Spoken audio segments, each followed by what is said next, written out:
How's it going, everybody? Welcome back to the channel. I feel like it's been a hot minute since I've talked to you guys because this whole last week, it's been work mode. It's been very stressful. It's kind of been busy with me at work. So I didn't really get to focus on Call of Duty land too much, but I tried to keep up with the comments and stuff. So I'm sorry if it seems like I haven't really done much on the channel or, posted updates. I've just been busy, but I promise you, this isn't something I'm going to stop doing, and it's not something I'm not doing at all. Like I always think about making videos, and I'm always thinking about what to cover next. So just know I'm still in the background, I'm still here, and today is going to be proof of that because we're going to be going over part 2 of the shotgun buffs. In my first video, I talked about the shotgun buffs for Warzone, the Vanguard shotguns. It was all about the Einhorn. So I want to divide it up into each shotgun, right? In this video, we'll focus on the combat shotgun.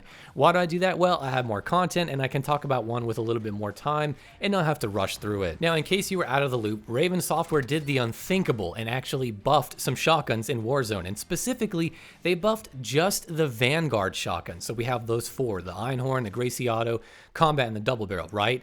Well, it said that they buffed the damage by about 10% across the board from what it seems like. They didn't specify what changed. They just said that damage was increased by 10% for Vanguard shotguns. Who knows which ones they're talking about? So that's why I'm here. Now with the Einhorn last video, I can confirm, yeah, actually it was doing a little bit more damage with certain attachments and it was actually working a lot better. Plus they introduced that 12-round mag. So that's all awesome. I really love that they did that. Now for the combat shotgun, there were a few things that actually changed for the better. Little buffs here and there for some certain attachments. But I can say right off the bat, the damage increase doesn't apply to this shotgun. It was already a massive shotgun in terms of damage, but yeah, it doesn't do any more damage. You're not going to get any one-shot kills unless you're using slugs and you're hitting headshots. So nothing you can do can get a one-shot kill, and there doesn't seem to be any increase in damage across the board for any of the attachments that I've tested. So that's kind of weird. I don't know why they said Vanguard shotguns got more damage when this one clearly didn't. That being said, though, some of the attachments, like I said, did get a little bit of a buff, and now it's actually a little bit more competitive than it was. It's not probably going to be meta, but it's probably up there competing with the Model 680, and of course it just puts the Howler to shame. So let's go into what exactly changed. Now there are a few changes to note here for the combat shotgun that are really noteworthy, and the biggest one is the changes to the range with the Chariot Barrel and the Sawed-Off Barrel.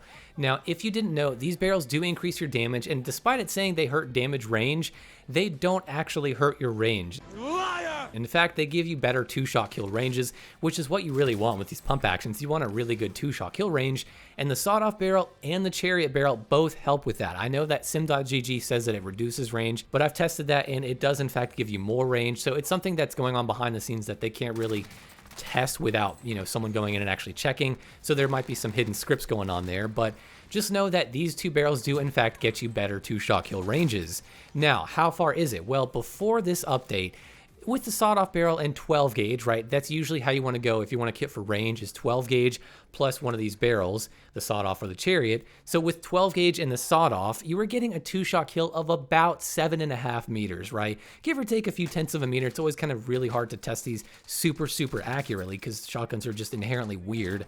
But it was about 7.5 meters, right? So now with the same set of attachments, that 2-shot kill range is up to about 9 meters. That's 1.5 meters more of distance, which for a shotgun like this, that's a pretty substantial buff, so that's really good. This 9-meter 2-shot kill range is now more comparable to the Model 680 than ever before, because the Model 680, let's be honest, is sort of the king of pump actions when it comes to range and damage, because at 11 meters, if you use that Sport Barrel and the Marauder Suppressor, yeah, you can get about 10 to 11 meter 2-shot kills, and you'll deal about over 150 damage per shot. It's really strong. Of course, you're very slow with those attachments, and aiming down sights is a pain in the butt, but the range is there. But for the combat shotgun, you have a little bit better mobility. Even though you don't have as much range, 9 meters is nothing to scoff at. That's really good. So this is actually a pretty substantial buff in terms of the range. And like I said, it is more comparable now to using the Model 680 with something like the Marauder Suppressor and the Liberator Barrel. It doesn't have quite as much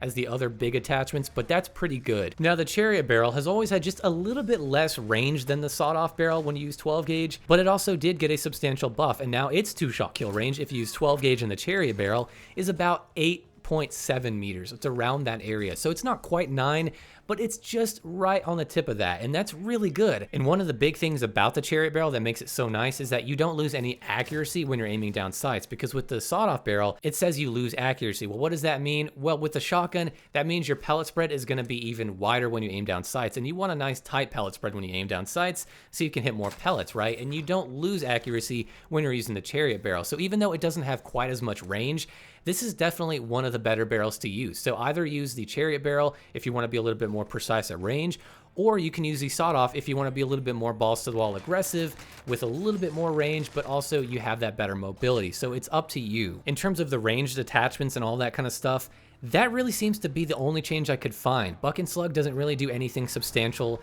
It's still going to give you about that same 2-shot kill range as with sawed-off and 12 gauge only, but the thing is you're going to do more headshot damage, and yes, that is nice, but it also slows down your aim down sights by quite a bit, and you lose some pellets. I honestly don't think Buck and Slug is that amazing on this shotgun, and I would rather go with pack powder or reduced powder. But speaking of those powders, the next change I want to bring up is something that I think is basically just a bug. It seems to be unintentional, but reduced powder, if you didn't know, increases your fire rate and reduces your range.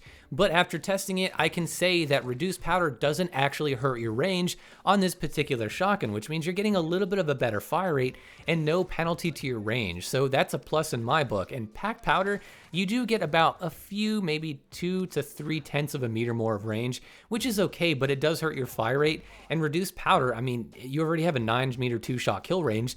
Just use reduced powder because you're getting a little bit of a better fire rate. In my opinion, go with reduced powder. I think it's better than pack powder now. So that's the other big change, is that reduced powder, yeah, it doesn't seem to be hurting your range. So go ahead and use it. It's not going to be super noticeable in terms of your fire rate, but it does help, and that's really, really cool. And that really kind of sums it up. That's the big changes that I could find with the combat shotgun. If you want to know what the best class is, well, here you go. This is kind of the more overall balanced class for the combat shotgun now. First, I have the short barrel. Even though we're not getting as much range as the sawed-off barrel, this one doesn't hurt our accuracy, so you can be a little bit more precise at range. Plus, we have the full choke to kind of help with that pellet spread tightness. Then we're going to be using the adjustable stock because that gives you some aim down sight speed and sprint to fire speed. You don't get any movement speed, but that's okay. Then we have sleight of hand and quick, which is another great perk combination. Fabric grip is going to help with your sprint to fire speed and aim down sight speed, and also the SMLE pistol grip for more sprint to fire speed. And then naturally we have 12 gauge as our ammo type or our magazine type. Then for ammo type, we have reduced powder because I think that overall this is probably the best way to go if you're not going to use slugs or anything. Buck and Slug is, well, it's kind of quirky. You lose some pellets. It doesn't really work too well on this gun.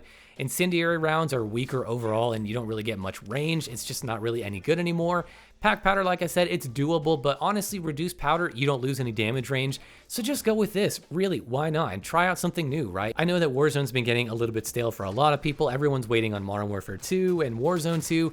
So try this out. It's a little bit different to use reduced powder and have fun with it. But that's going to cover most of what I wanted to talk about with this gun and its range and its attachments and stuff. Now, the big question is it the top tier pump action shotgun now over the Model 680? No, I still don't think it is. The Model 680 just has insane range and damage. It's still a super good shotgun. It's a little bit more consistent than this one too because of the Dragon's Breath damage and how it works. But this one, it's definitely better, and it's now a step up than where it was, and it's definitely more viable than it ever has been. So if you haven't been using the combat shotgun, now is the time to try and just use the Chariot Barrel or the sawed-off barrel with 12 gauge ammo, and it's a lot better. So that's going to do it for this video, guys. Let me know in the comments below, what do you think of this shotgun now? Have you noticed any more buffs on any of the other shotguns? And with all that being said, guys, I will see you in the next video.